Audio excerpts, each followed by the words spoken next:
Do you have tight shoulders, achy wrists from sitting in front of the computer or the phone all day? Well, guess what? You're not alone. I do too. So that's why I developed this 10-minute shoulder and wrist stretching routine to relieve some of that tension that would linger in my shoulders for days and I thought would never go away. You're not going to need any equipment for this workout. Let's go ahead and get started with one of my favorites, which is a wall chest stretch. So what we're going to do is we're going to take our right hand, we're going to reach it up above our head as high as we can. We're going to tap it onto the wall behind us, and we're going to twist our torso away from that wall and hold.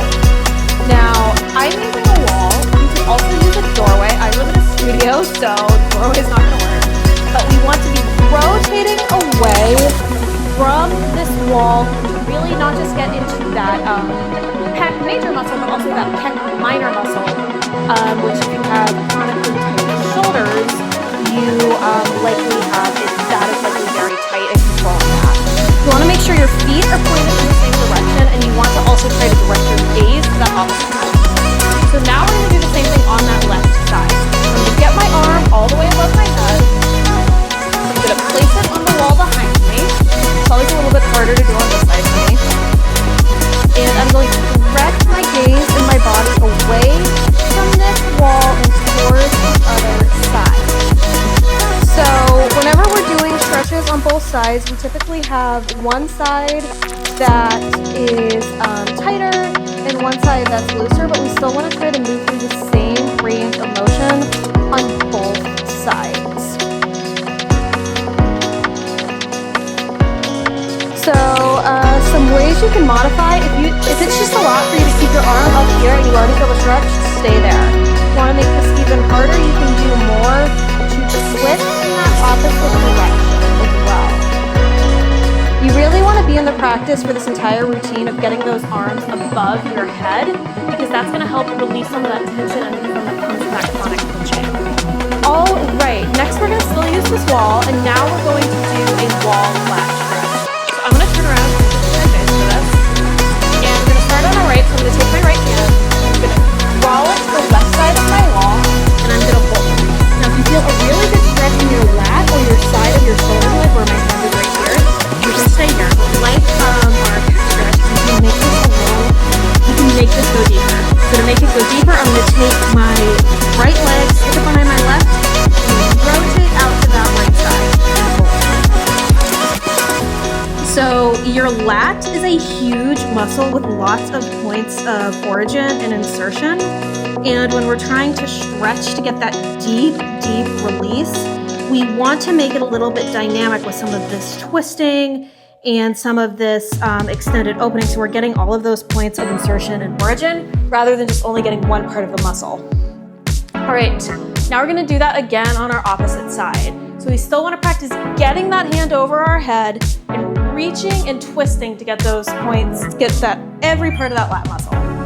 All right, so left hand, right side of the wall, crawling up as high as I can, taking my left leg, sticking it behind my right, and twisting out to that left side.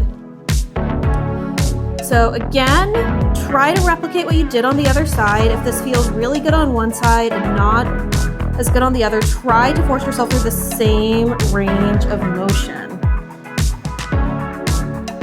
If you want to make it a little more dynamic, you can kind of twist and twist like so, but you want to make sure you're keeping that arm up and you have a little bit of rotation going on to get deep into those lats, which is where a lot of that like permanent shoulder tension can come from. All right, facing you all again.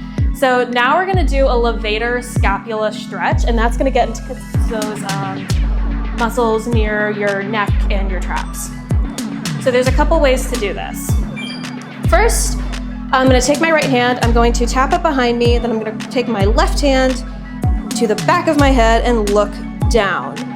This is the more difficult version, and if you're like me and they're tight and you're struggling to feel things, there's a way you can make this easier. We're gonna stick our right hand instead just above our head. We're gonna still direct our gaze in the opposite direction, pulling that left hand down and hold. So levator is the same thing that's in elevator. So our levator scapula helps to raise and lower and control that motion of our scapula. So if you have some chronic shoulder tightness, it's very likely your shoulders are hunched up to your ears, which means this muscle is really, really tight. And one way we can make the stretch effective as we go into that left side is to just gently force our shoulders down, our back, and together, and not try to keep them hunched up here like a turtle. All right, we're gonna do the same thing on the other side. Do whichever modification works best for you. So just briefly, I'm gonna show the more difficult one. I don't feel this nearly as much because my levator scapula are tight. So I'm gonna go ahead, left hand all the way above my head, and I'm going to direct my gaze to the right side of my body, look down ever so slightly, put pressure on my head.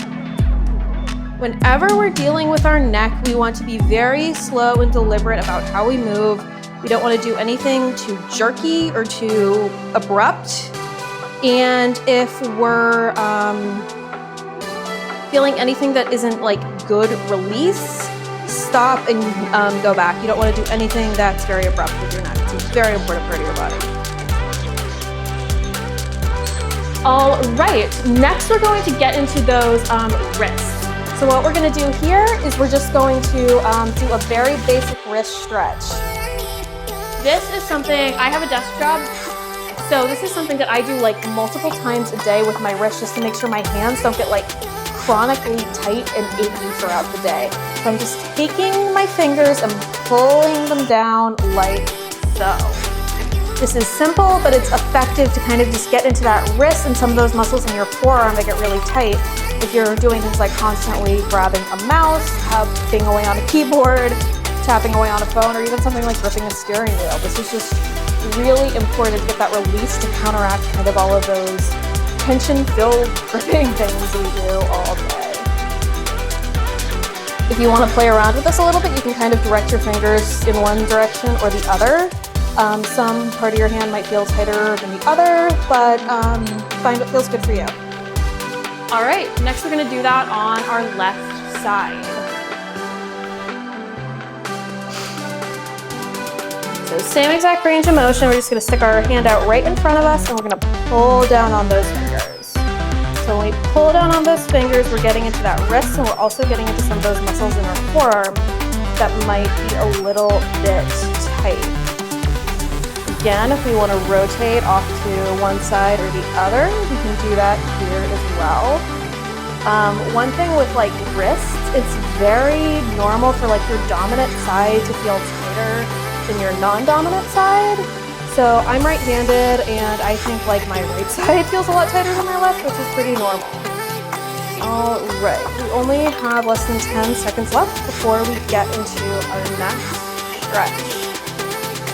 Now, one thing that I love about this routine is that you could maybe do it in 10 minutes, and you can also maybe take individual parts of this outside of the routine and just do them throughout the day as you need like a break from being at your desk or being hunched over something. So now we're gonna do a thumb stretch. So I'm gonna take my thumb like so, taking my right thumb and just bringing it back towards me and creating some tension between my thumb and my forefingers as I pull it back. You can leave them flat or you can make a fist. So back on what I was saying before, I think a lot of us sit at a desk or sit hunched over something for too long most of the day. And if we can kind of adopt some of these stretches in here that we can do if we're get to stand up for 5 seconds or we get to take a break from typing or clicking or anything along those lines, this can be a really good way to help integrate some more mobility into your day-to-day life and ensure that you are undoing some of the damage that happens to your body if you're constantly hunched over like this. All right, we're already onto our last stretch and we're gonna do the same thumb stretch on the other side. All right, so we're gonna take our thumb and we're just gonna pull it back ever so slightly until we feel a good amount of tension. We can keep our hands pointed straight ahead of us or we can make this, whatever works best for you. And just like with all of our other stretches, we want to find a good release. We never want to feel something that feels painful. We want to feel like you're undoing some of that tension in those muscles and in that fascia. You're not doing anything where you're going to hurt yourself. All right, we're in our final 20 seconds. We're almost there. If you want to kind of go from flat to fists, you can do that as well. Just keep finding that range of motion that feels good. 2, 1. That was a 10-minute shoulder and wrist stretching routine that really did a lot to open up those shoulders and undo some of that tension that can come from sitting in behind a desk or a phone or a steering wheel all day. If you enjoyed this video and you want to see more like it, please remember to like, comment, and subscribe. That's one of the most important things you can do with the algorithm, and it's one of the most important things you can do to help a small channel like this one grow. If you want another video to help with shoulder strength and mobility, I'd also recommend checking out one of these too. Thanks so much for showing up for yourself. Thank you so much for working out with me, and I'll see you next week.